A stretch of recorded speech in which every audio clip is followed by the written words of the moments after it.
What's up, America? I'm Danny T. Welcome to the show. Well, the Stop Insider Trading Act passed the House of Representatives with a 232 vote. Now, the living corpse of Nancy Pelosi and 197 other Democrats voted against it. That's every Republican and 13 Dems voted in favor, though. Now, this prohibits Congress and their families from, buying any new stocks. They have to give a 7 to 14 day notice before selling. I don't necessarily like that they get to keep their old stocks and all that, but at least it's gonna put some type of stop to this money making scheme that's going on out there. One other thing I don't like is the president and vice president aren't affected by the ban. Now Trump did slide in voter ID in there. Now I do like the push that he's given with that, but it does give an excuse to some of these Dems to vote no on the act in the future, especially since this is going to the Senate next. We all know that, most of the Dems that represent the United States, they're very opposed to the SAVE Act. Now the average salary for a congressperson is 174,000 a year. We see a lot of them, they're millionaires now. We see the push of how they're trying to say that millionaires are, they're middle class also. I think I'm middle class. I'm nowhere near a millionaire. I work a lot of hours a week to, provide for myself, my family, have a nice house. It takes upwards of 50 hours a week and a lot of overtime to do that. Yeah, I'm not a millionaire. I don't think these people should be either, especially with all the vacations they take and everything else. I already think we have too much government out there. I don't need them to be millionaires on top of it. But passing this insider trading act is great. Hopefully some of the other issues I've been pushing for will go through. I really don't think we need any more foreigners in our government. I do think we need age limits on our presidents and things like that. Hopefully this snowballs into more of that. A better America for us, better people representing us, just all around in the future. But moving off of this, in Berlin, Germany, on July 25th, a van drove through a LGBTQ pride parade. Happened around 10 p.m., killing one and leaving 29 injured, some in critical condition. Now, the man got out and started threatening bystanders with what witnesses say was a machete. The rest of the Pride events have been canceled. After about a 24-hour manhunt, law enforcement caught up with a 21-year-old. His name was Abdul Bailout. He's an Islamic extremist. He served time already for traveling to Syria and joining ISIS. He was also charged later on for distributing ISIS propaganda around his town. When law enforcement showed up, he charged them with what they said was a bladed weapon. I'm assuming it's the machete. He was killed by the officers, sent to his 72 virgin goats in hell, or wherever he belongs. Uh, when I first read this article, it just said a right wing extremist. It took me a long time to find out he was a Muslim. A lot of the papers now coming out as of me recording this, that information's out there. It took a lot of digging at first, which is pretty crazy how they always try and pin it on that. Um, I also think, the left needs to wake up. It seems like no matter where they are in the world, the left is just lemmings. They're just inviting in the bad guys. It's like a mouse inviting a snake into its house, thinking that the snake's going to respect it. It's just not. I say all the time, certain cultures don't mix, and this is one thing. It doesn't matter how much you scream "Free Palestine." It doesn't matter how opposed you are to the Iran war. These people are never going to accept you if you're gay, if you're any of that. You have it pretty well here in the United States. I think a lot of this thought is fabricated. It's Democrat politicians pushing out this propaganda to get you against the right. People on the right may not approve of your lifestyle, but I don't think the people on the right hate you. whereas this is just hatred. As you can see, this isn't the first case like this. This happens all the time. I mean, they throw gay people from buildings over in Palestine, and it's just this is what it is. This is what you're protecting, with the open borders and just all around. This is what you should expect from this at this point. And if you don't, I really I don't know what to tell you. Like this is gonna keep happening. Islam does not like LGBTQ plus furries, whatever. It just doesn't mix. It doesn't mix together, no matter how much you defend them. I think it's time for the left, especially, to wake up to this. But moving off of this, the Oklahoma State Bureau of Investigation has fired staff attorney Shannon uh, Deschlo, I believe is how you say her name. Now she was let go for posting on TikTok, pushing for people to not cooperate with ICE, and I quote, "make their lives a living or make their lives miserable," is what she said. Now the OSBI has publicly stated that they don't agree with her stance, and they said anyone who shares Shannon's views should be resigned or fired. I definitely agree with that. Especially if you're in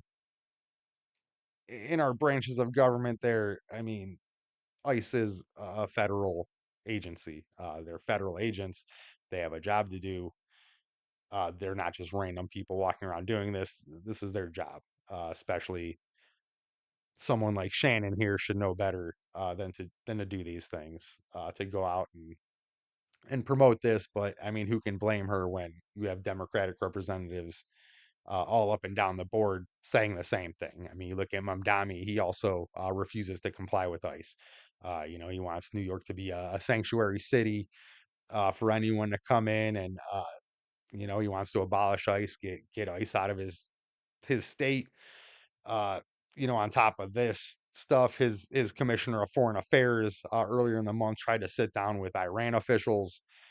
They're trying to say it's not Mamdani's fault, but you know what? This is someone in your cabinet, doing these things. Uh, on top of that, I don't think it's hard to believe he does that with how he feels about the October 7th attack and celebrating the slaughter of all those people that were affected by that, along with his wife. I just think people like that are kind of trash. I may not agree with policies, but I don't wish slaughter on people that I don't agree with. I just think it's bad what he's doing over there. On top of that, he's getting praised for balancing the budget. I mean, all he did was move some debt around. He drained the emergency funds out there. You still rely on the state support. You're not self-reliant whatsoever. It just goes to show you, just socialism doesn't work. I say this a lot. Uh, you can look at Nicaragua. The president out there, he got rid of elections. It's socialism. Tell me again, socialism isn't communism.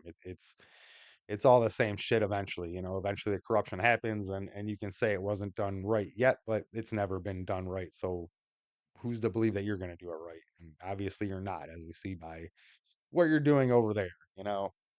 On top of this, while we're talking about Mom Dami, 5,500 signatures were signed to ban Mamdani from attending the 25th anniversary of 9/11. 300 family members of the victims' names were on there. On top of that, the man in charge of this petition is Giovanni Gelente. Now he lost his wife in the attack. Uh, it's not hard to see why they wouldn't want Mamdani there on top of everything else. If you don't remember, I mean, Mamdani came out and said the worst part of 9/11 was his grandma being afraid to go outside. I think that's far from the worst part about 9/11, in my opinion. You know, but it's not just Mamdani refusing to comply and all this garbage. You have Ilhan Omar refusing to comply too. She denounces ICE and tells people they're not real agents, even though they are. They're just pushing people out there to get hurt. Again, the left is just lemmings. Uh, Renee Good, Alex Preddy. We see people going out and attacking ICE agents because these politicians that they follow tell them that they're allowed to do these things, and they get killed, and then it's a national crisis. And but it's these crazy politicians pushing this out, obviously, as we see all down the board. Um, on top of her not wanting to comply with ICE, she just uh, hates the United States. She wants it to be radicalized. She wants the communism, the socialism. She ran away from Somalia, or her family did, and she wants to turn this into Somalia now, right? On top of that, her stance on 9/11 was some people did some things. It's just disgusting. Uh, but while we're talking about Ilan Omar and Minnesota and all the fraud out there that's been going on that we've been following, her sister got caught using the same fake address as other individuals that have been arrested in the Feeding Our Future Fund. People that have pled guilty, people that are in jail. This address is a fake address, and she's using it for her business too. The story just broke on this. There's no arrests. It's just hearsay at this point, but uh, considering the past and all the facts we do know about this, I'm pretty sure she's involved in some type of fraud using the same fake address. I understand Somalis have low IQ, but we don't. I think we can see the paper trail going on. Hopefully you're not believing the BS out there. But while we're talking about Minnesota, Tim Walz, he refuses to comply. Uh, Tim Walz thinks that trans men need menstrual provisions, but doesn't think a federal agency has jurisdiction in his state. It's just pretty insane, one way or the other. A man is a woman, but ICE agent isn't a federal agent, apparently. And Tampon Tim's mind. Uh, he doesn't like being called a retard, but he sure acts like one a lot. It's just insane. Eh, these people need to be deported. These governors need to step down. On top of this, you just have Dems all over the place, pushing these same ideas, also pushing that we need more foreigners in our government. When is enough enough? For us in the United States as citizens, when do we put an end to this? Is as far as I know, communism and pushing propaganda and stuff, it's still illegal in the United States. So when do we make these arrests? When do we remove these people from these seats of power that are clearly just dividing our country, pushing out lies, pushing out BS, or getting citizens killed? I mean, eh, you can't even blame people like Alex Preddy anymore. I mean, people want to believe these morons. They think they're these social warriors. They're trying to make the United States better by bringing in communism and these dictatorships. Really, is what it is. I mean, we get silenced. Our president can't be on TV, but these people turn around and tell you that we're the ones trying to oppress you. On the right. It's insane to me, man. This whole thing. I really think, as I said, as far as I know, communism is still illegal here. It's time for us to start making arrests, start deporting some of these people. I don't care if they're in Congress or not. I think that immunity thing is BS. The only reason Ilhan Omar is anywhere still here is because she's a member of Congress, and it's harder to get an investigation going on people like that than a normal citizen. With the fraud that they do. I mean, we see what's going on. How do you get someone out of office that is probably there on fraudulent terms, right? Uh, I don't know. But moving on from this, there's a lot of heat going on with Trump and what's going on with this merger with Israel, I guess. I've talked about it before. It's not really a complete merger. Um, I've never been pro Israel.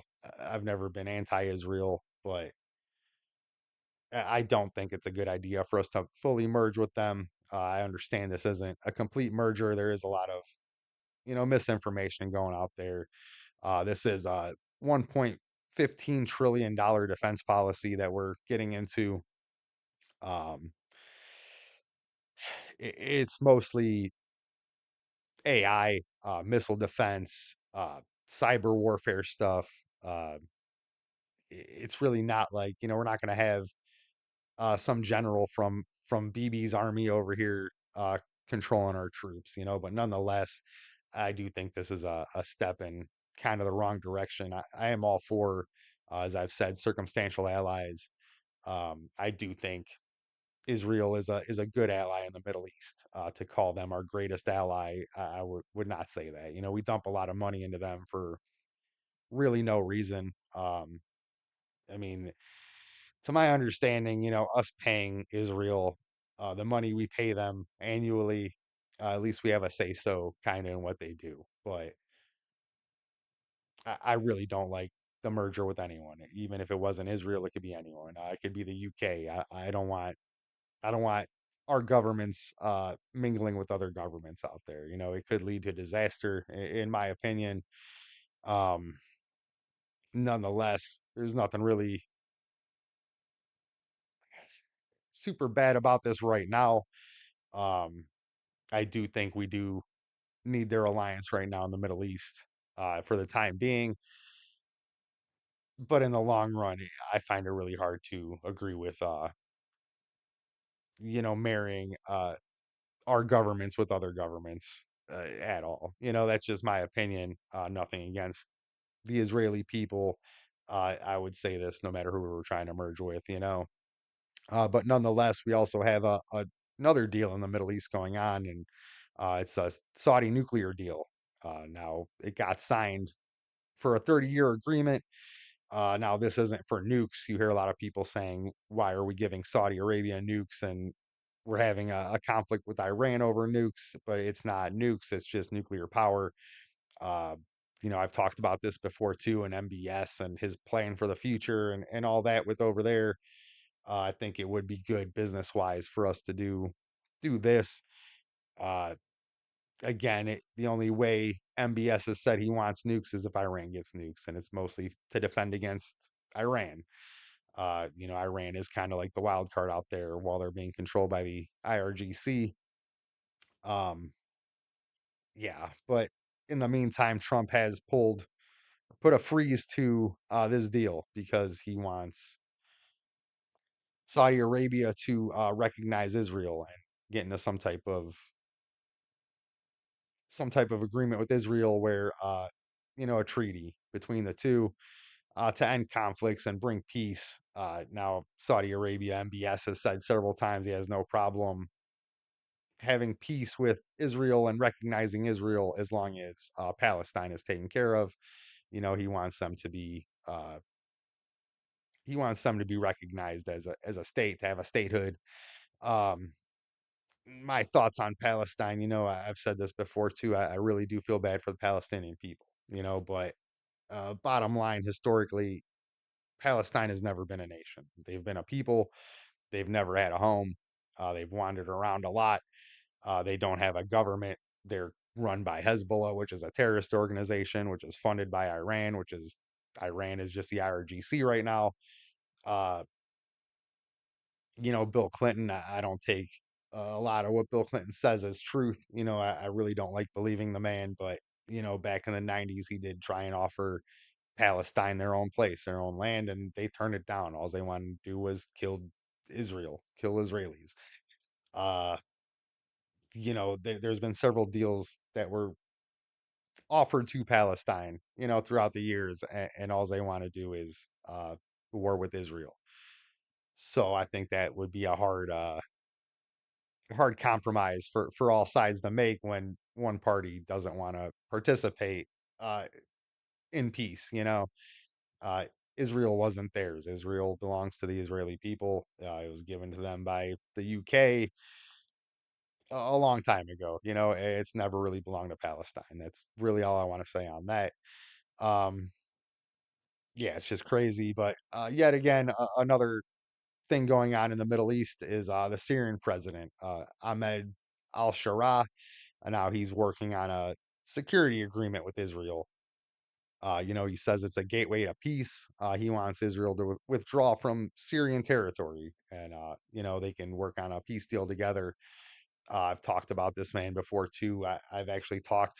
I think it was one of my first 10 episodes I did where I said I would like to see Syria, Saudi Arabia, Israel, and the United States work together, and I think it would really force peace in the Middle East.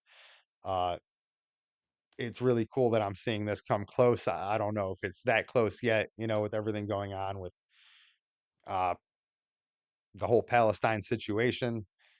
It seems like everyone else is on board to find peace, but finding that little first step, that's the hard part, and getting the IRGC out of the way to end a lot of these conflicts out there is a big step too. Um, I really hope soon we see an end to this conflict and all these new alliances happen out there. I think it would be great. Um, but moving off of this, coming back home, the Tate brothers were arrested on July 18th in Miami. Now the U.S. Marshals are detaining them in Florida. The UK wants them for a total of 59 crimes, everything from rape, sex trafficking, child pornography, assault, sexual exploitation. The list goes on. I've never really been a fan of the Tate brothers. I say all the time, I really don't like extreme stuff. I think these guys, they take it a little too far with the misogyny. Um, they've admitted to pimping out girls and all this stuff. I'm not saying these guys are innocent or guilty. I really don't know much about them. Uh, I would say, just send them to the UK and let trial happen and see what happens. I mean, if they're guilty, they're guilty. If they're innocent, they're innocent. There is an ordeal where people don't want to give them to the UK. They want to keep them here. Uh, I kind of agree both ways. I'd like to see justice done, but at the same time, what, the UK still has, the Pakistani rape gangs out there, 250,000 victims. I think so far only 4 or 5 people have been arrested for it. That's pretty insane. How they choose to ignore that, but they're going after these two jokers, these two podcasters that just talk a lot of shit. Uh, it's just wild to me. And again, I'm not defending the Tate brothers, but you know, UK, you got a lot on your plate, guy. I think that needs to be taken care of. On top of that, maybe we should, come to an agreement. We'll give you the Tate brothers, but you send us over the former Prince Andrew to, answer for his Epstein involvement. I think that would be a fair trade, an eye for an eye, a creep for a creep, if you will.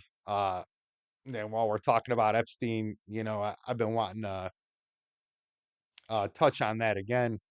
There's been all these depositions and nothing really comes of it. It's all just deflection. It sucks. I just come on here and tell you nothing happened, but I just want to remind you, Leon Black was out there, uh, all over the files, deposition, victims taking him to court. Leon Black paid $62.5 million dollars to the Virgin Islands for immunity. We talked about that before. I just want to refresh your memory. Uh, I don't think anyone's paying $62.5 million dollars if they had nothing to hide. Like, it's just insane. On top of that, the Sultan Ahmed bin Salim, he tried to buy Great St. James with Epstein. Just a reminder, after Epstein was arrested the first time, this man tried to buy the bigger island with Epstein to go in half seas, because Epstein wasn't allowed to buy it. And on top of that, just one more name. Let's not forget Lawrence Krauss, however you say it. Now he's a physicist. Um, he's the guy that tried to get Joe Rogan to go to Epstein Island after Epstein's first arrest. Epstein was, out of jail after the first time. Before the second arrest, Joe Rogan pretty much told Krauss to fuck off. There's still lots of names out there that is just sliding out there that people are forgetting, because they really just want our president to be in there. Again, uh, 3.5 million files out there. Yeah, I don't think it's there. Trump was cleared by the chief of police in Florida. Uh, he was cleared by the victims' lawyers. He was cleared by several victims. He's been throwing Epstein under the bus, since the early mid 2000s. It's just, I think it's time to let that go and go after some of these uh, real assailants that are alleged, creeps in the Epstein files. I feel like this Trump witch hunt is just killing the actual momentum of getting some of these real people to be held accountable for the things they did. Uh, that's just my opinion. We have plenty of evidence, in my opinion. Again, it's all allegations anytime you talk about these files, but uh, there's definitely a giant paper trail of people that deserve to get investigated in the Epstein case, and focusing on people where there's really not that much information on them or that much evidence. It's kind of killing what's been going on. We had a huge wave of people wanting real accountability for these people, and it's been drowned it out by the Trump witch hunt. Uh, but getting off this, I want to end on a positive note with someone being held accountable. Former Pennsylvania representative and proud Democrat Jesse White was arrested for child porn. He had over 100 files on his laptop. So that's someone at least getting arrested for something out here. But that's really all I got for you today. If you like the things I talk about on here, America, give my channel a like, share, and subscribe. Follow me on Rumble. That's where I like to be. I'm also on Facebook, uh, YouTube. Uh, I'm trying to get out there to more of these apps. But Rumble's definitely my favorite place to be. Freedom of speech and all that. If I don't post anywhere else, I'll always post to Rumble. Um, yeah, don't forget to give my channel a like, share, and subscribe. And I'll see you later, America.